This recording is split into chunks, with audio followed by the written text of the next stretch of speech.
Uma moça que é advogada e a sua professora de yoga foram filmadas enquanto estavam numa lagoa praticando yoga. O vídeo foi publicado na internet por um dos dois homens que conversavam durante a gravação. Eles trataram a situação com uma conotação sexual, por meio de palavras e gestos. A investigação do caso é sobre ato obsceno, perturbação da tranquilidade e injúria. A questão vai muito além do direito à imagem das duas moças, mas com certeza isso também tem que ser abordado. Como defesa, foi dito que a gravação foi feita em uma conversa íntima entre amigos, que estavam bebendo. Mas será que a embriaguez altera a responsabilidade deles pelos atos praticados? Se você quer entender um pouco melhor as questões jurídicas envolvendo esse caso, é aqui, no Direito Direto, para você.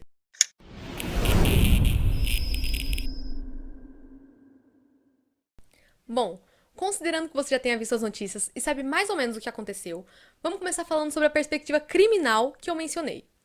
Ato obsceno, perturbação da tranquilidade e injúria. Ato obsceno é um crime previsto no artigo 233 do Código Penal. A primeira questão sobre esse crime é sobre a definição do que é ato obsceno. Esse é um termo subjetivo e, dependendo do local e da época que a gente está falando, ele vai ser diferente.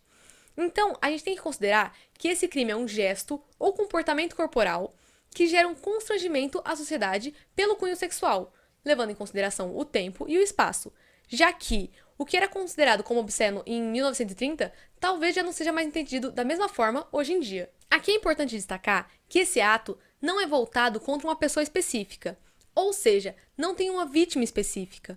A questão aqui é sobre a coletividade, e por isso não importa se a moralidade de alguém foi efetivamente ferida, ou se alguém se sentiu ofendido. O crime acontece com a simples realização desse tipo de ato num local em que o público tem acesso normalmente. Para exemplificar, uma pessoa que coloca à mostra uma parte íntima do corpo, ou alguém que se masturba no meio da rua. Mas atenção, dependendo da situação, caso esse ato seja direcionado a uma pessoa específica, pode se configurar o crime de importunação sexual, descrito no artigo 215-A do Código Penal. O que você acha? O gesto que aquele homem fez no vídeo se configura como crime de ato obsceno? O segundo não é exatamente um crime, é uma contravenção penal. A perturbação à tranquilidade é prevista no artigo 65 da Lei das Contravenções Penais. Nessa situação, a gente tem uma vítima específica, e essa pessoa realmente tem que se sentir incomodada com a situação. Então tem algumas diferenças com relação ao crime anterior. Normalmente, os exemplos mais comuns são ligados a barulho, quando alguém incomoda com música muito alta, gritaria, mas podem ter outras possibilidades.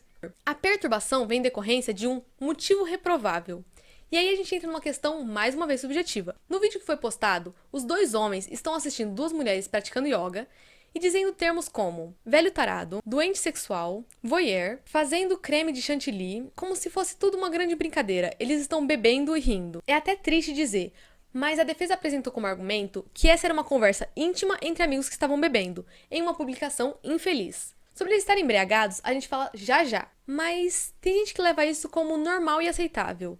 Ou até justificável, talvez pelas roupas, dizendo que elas não deveriam estar praticando exercício num local público se não quisessem isso. Além da questão puramente jurídica, eu acho que é importante fazer essa reflexão sobre o termo da lei motivo reprovável. Quando uma mulher faz exercício vestida com roupas que não atrapalham nos movimentos, e que no caso vai até o tornozelo, num ambiente onde várias outras pessoas também vão se exercitar, e que tem uma paisagem que complementa e cabe perfeitamente na proposta da yoga especificamente, isso faz com que os comentários sejam menos reprováveis? Mas qual é a sua opinião? A postagem tinha o potencial de perturbar a tranquilidade daquelas moças? O motivo é reprovável? E por fim, o crime de injúria, previsto no artigo 140 do Código Penal. A gente pode falar também sobre o artigo 141, inciso 3º, já que a gente está falando de um vídeo que foi postado na internet. Esse crime atinge a honra ou a dignidade da pessoa.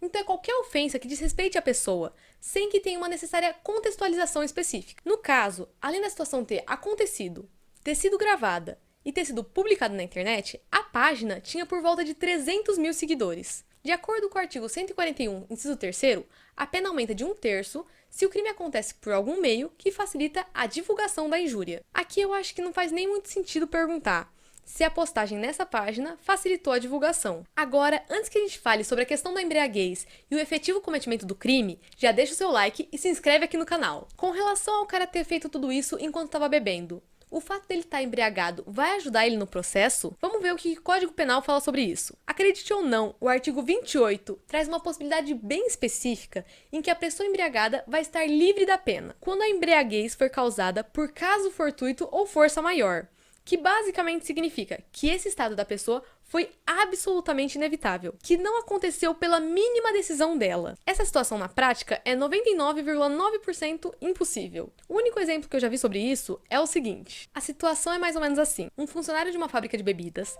está fazendo a manutenção em um tanque cheio de vodka, e por um acidente, ele acaba se desprendendo do equipamento de segurança e cai.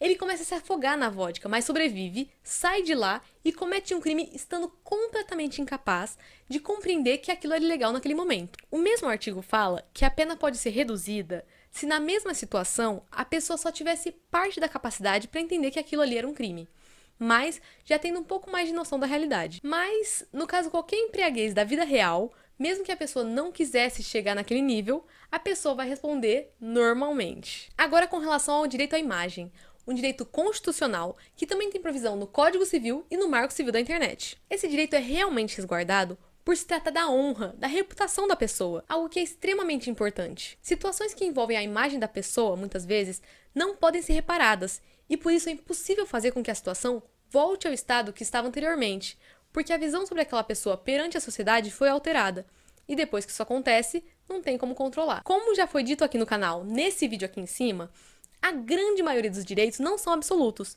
e o direito à imagem não é uma exceção. Caso você esteja fora de casa, pode estar na frente de câmeras, gravações, e isso não vai ser ilícito. O problema acontece quando uma situação é capaz de gerar constrangimento, afetar a honra, a reputação ou a dignidade da pessoa, e a imagem é usada sem o consentimento dela. Mas também vai ser ilegal se, sem a autorização da imagem, ela gerar lucro ou benefício a alguém. Nesses casos de ilegalidade, além de poder configurar crime, a vítima ainda vai ter direito a uma indenização por isso na esfera civil. Esses foram alguns aspectos que podem ser abordados sobre a investigação do caso.